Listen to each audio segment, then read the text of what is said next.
మల్లారెడ్డి కళాశాలలో విద్యార్థినుల రహస్య వీడియోలు కలకలం రేపిన నేపథ్యంలో ఆ రహస్య వీడియోలు తీసింది ఎవరు, అసలు ఆ ఘటనలో ఏం జరిగింది అనేది మనం పూర్తి స్థాయిలో విశ్లేషణ చేసుకునేటువంటి ప్రయత్నం చేద్దాం. ప్రస్తుతం మనతో పాటు ఉన్నారు ప్రముఖ సీనియర్ జర్నలిస్ట్ దుర్గా భట్లమణి గారు. వారితో మాట్లాడదాం. దుర్గా, నమస్తే అండి. నమస్తే. మల్లారెడ్డి కళాశాలలో విద్యార్థినుల రహస్య వీడియోలు కలకలం రేపాయి నిన్న. ఏంటి అసలు ఆ రహస్య వీడియోలు తీసింది ఎవరు, అసలు ఆ ఘటనలో ఏం జరిగింది అంటే ఏం చెప్తారు? ముందు అసలు వీడియోలు తీయటం అనే సంస్కృతి ఎందుకు పెరుగుతోంది? ఇలాగ అసలు ఇప్పుడు ఒక కిచెన్లో పనిచేసే వాళ్ళు, ఒక గార్డెన్లో పనిచేసే వాళ్ళు, ఒక హాస్టల్లో, లేదు వేరే రకంగా ఒక ఎలక్ట్రీషియన్ కావచ్చు, మనం ఎవరని చెప్పలేం కదండి. ఇప్పుడు మీరు పనులు చేయించడానికి హాస్టల్కి తీసుకొస్తారు మనుషుల్ని, మీరేం చెక్ చేయకుండా మీరు అసలు ఫోన్లు ఎందుకు అలౌ చేస్తారు?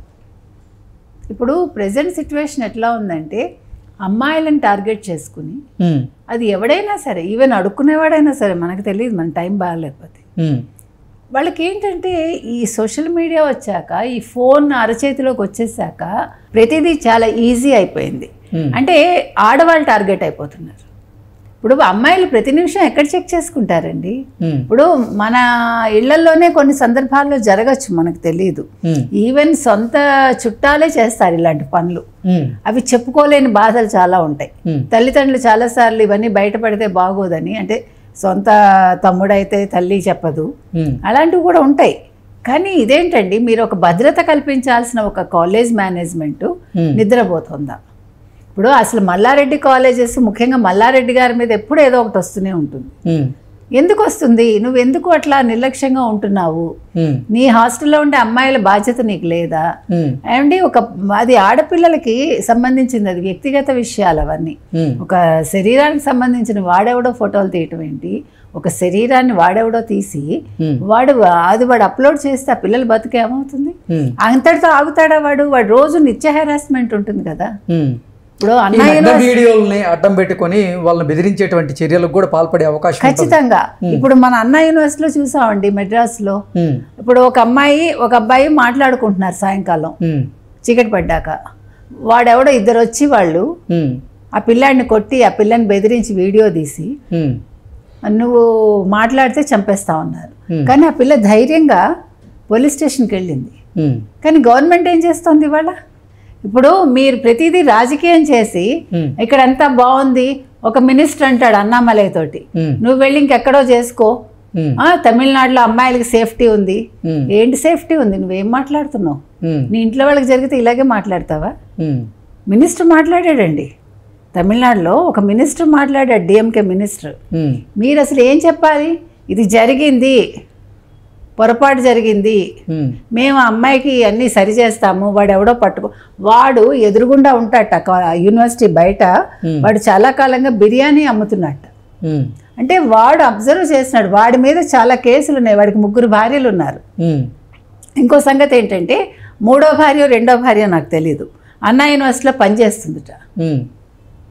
ఆమెను ఉపయోగించుకుని ఆమె ద్వారా వాడు ఎంటర్ అయ్యాడు. ఇంత స్టోరీ ఉంటే ఒక మినిస్టర్ అంత బాధ్యతారాహిత్యంగా మాట్లాడతాడా? ఇప్పుడు ఇక్కడ కూడా అంతే కదా. మల్లారెడ్డి కూడా ఒక మినిస్టర్గా పనిచేశాడు కదా గత ప్రభుత్వంలో. నువ్వు ఇన్ని కాలేజెస్ పెట్టుకున్నావు కదా, నువ్వు కాలేజెస్ నడిపేటప్పుడు నువ్వు అమ్మాయిల సేఫ్టీ నీ బాధ్యత కాదా? మనం ఇవాళ మల్లారెడ్డిని ప్రశ్నిస్తున్నాం. ఎందుకంటేనండి, వాళ్ళ అమ్మాయిలు ఎంత వేదన పడుతున్నారు. వాళ్ళకి తెలిసిన వెంటనే వాళ్ళు మేనేజ్మెంట్ ఇంతవరకు ఒక లెటర్ రిలీజ్ చేయలే, ఇంతవరకు దాని మీద ఆ చర్యలకు ఖండించలేదు ఇంతవరకు. వాళ్ళు వెంటనే వాళ్ళు బయటకు వచ్చి రావాలా అక్కర్లేదా? వచ్చి వాళ్ళకి మీరు అభయం ఇస్తారా ఇవ్వరా? వాళ్ళు అంత బాధపడుతూ ఉంటే మీరు వాళ్ళకి సొలేసి ఇవ్వలేదు. అసలు ఏది పట్టించుకోవాలా? ఇంతకీ వీళ్ళు ఏమంటారు? కిచెన్లో ఉండే స్టాఫే ఈ పని చేశారు అని వాళ్ళు అంటున్నారు. ఉంటారు కదా వంట వాళ్ళు, చిన్నపిల్లలు ఉండొచ్చు, అంటే సహాయకులుగా ఉంటారు కదా. లేదు పెద్దవాడికే తెగులు పట్టచ్చు, ఎవడికి తెలుసండి. కాబట్టి ఇంక మీదట మీరు ఒక వంట మనిషిని ఉపయోగించుకునేటప్పుడు, అంటే వంటకి హాస్టల్ వైపు వాళ్ళు ఎలా వస్తారు? అసలు హాస్టల్ వైపు అమ్మాయిలను తప్ప ఎవరిని రానివ్వకూడదు, అంటే ఆడవాళ్ళని తప్ప. తర్వాత ఆడవాళ్ళని కూడా ఫోన్లు అలౌ చేయకండి, మీరు ఫోన్లు అలౌ చేయొద్దు. ప్లస్ ప్రతి ఏమంటారు బాత్రూమ్స్ కూడా మీరు ఎట్లా చెక్ చేస్తారు? దానికి ఏదైనా ఉంటుందా చెకింగ్కి? అది కూడా చూడాలి. అంటే వాడెవడో కెమెరా పెట్టేస్తే మనకు తెలియాలి కదా, మనకి ఎట్లా తెలుస్తుంది? ఇప్పుడు ఒక చిన్న కన్నంలో కూడా పెట్టచ్చండి, ఎవడికి తెలుసు?